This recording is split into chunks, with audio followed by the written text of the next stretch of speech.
8 de mayo de 1967, en las costas del estado Miranda, un grupo de militares cubanos junto con guerrilleros venezolanos navegan hacia la playa de Machurucuto con intención de invadir Venezuela, apoderarse del poder político, los recursos naturales y convertir Venezuela en un estado títere de Fidel Castro.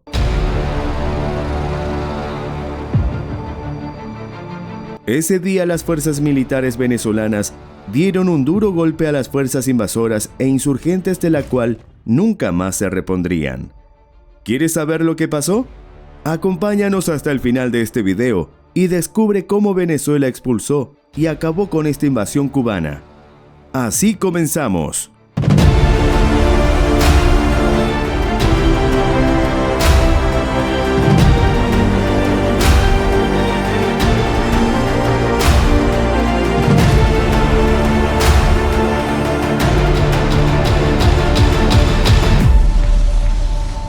Y es que para nadie es un secreto que Fidel Castro siempre envidió la forma de vida y el poder que ejercía Venezuela en la región. Esto tras lograr ser una de las economías más fuertes del mundo, además de ser uno de los mayores productores de petróleo. Esto se veía reflejado en el estilo de vida de los venezolanos y en la construcción y modernización de sus ciudades. Para la década de 1960, Venezuela representaba un país de oportunidades, lo que llevó a recibir a millones de migrantes de América Latina y de Europa principalmente.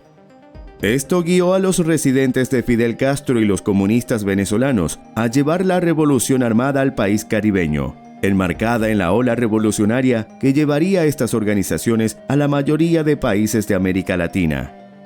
En ese sentido, Venezuela era la joya de la corona, pues controlando sus recursos podían financiar sus desmanes guerrilleros en la región.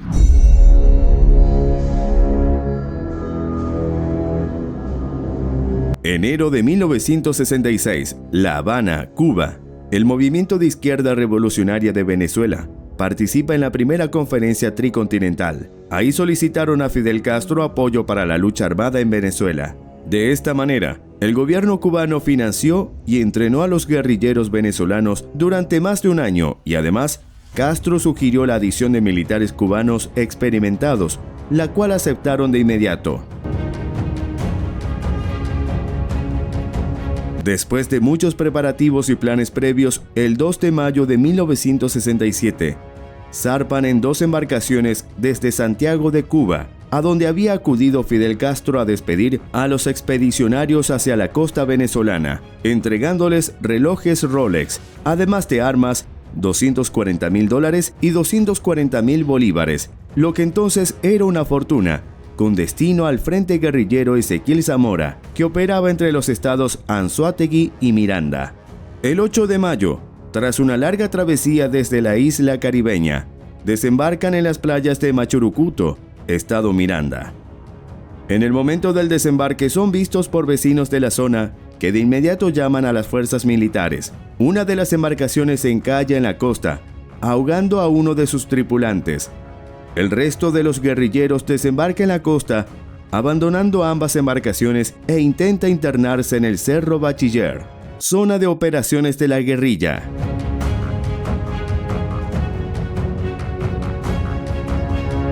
Al ver que no lograron cargar con los pertrechos que aún estaban en las embarcaciones, los oficiales cubanos intentan volver a la playa, pero se toparon con una patrulla de la Guardia Nacional y la cual desata un enfrentamiento. Ahí dan de baja al oficial cubano Antonio Briones Montoto y el ejército captura a otros 2 militares, Manuel Gil Castellanos y Pedro Cabrera Torres, quien se suicidó en la cárcel después de haber confesado los planes.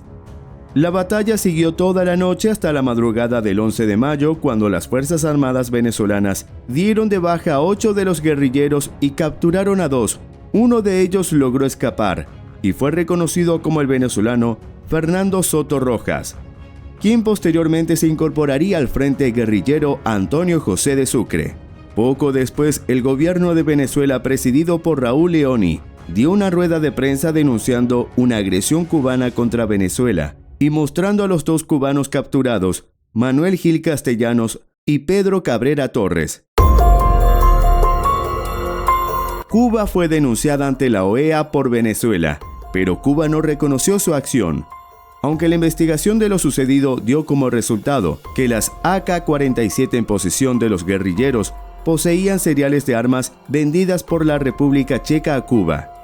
Así, el gobierno de Venezuela rompió toda relación con Cuba luego de este incidente, para luego retomarla en el año 1974 bajo el mandato de Carlos Andrés Pérez.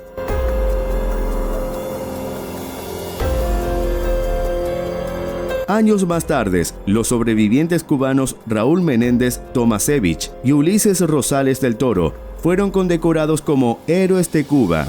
Uno de los cubanos que desembarcó en esta ofensiva, el general Ulises Rosales del Toro, dijo que las fuerzas militares de Venezuela los estuvieron combatiendo sin cesar desde el primer día que desembarcaron en Machurucuto. Fueron 14 meses muy tensos de un contacto permanente con el contrincante. Sin duda alguna, un ejército muy distinto al de la actualidad, porque defendió a ultranza la soberanía nacional venezolana. Tras más de 14 meses de combates, en 1969 la dirigencia del movimiento de izquierda revolucionaria había considerado que la insurgencia armada en Venezuela estaba condenada al fracaso, por lo que se sumaron al programa de amnistía promovido por el entonces presidente Rafael Caldera. Así culminaría uno de los fracasos más grandes de invasión ideadas por el dictador Fidel Castro y los guerrilleros comunistas venezolanos. Pero este no fue el único intento de violar la soberanía nacional de Venezuela. Colombia fue otro de los países que intentó despojarlo de territorio, pero se llevaron una sorpresa. Por eso aquí te dejamos el siguiente video para que veas lo que pasó en ese momento. No olvides suscribirte y dejarnos sus comentarios. Además, puedes responder a la siguiente pregunta. ¿Crees que el dictador cubano al final logró su cometido? Esto es Militorias, Historias y Fuerzas Militares.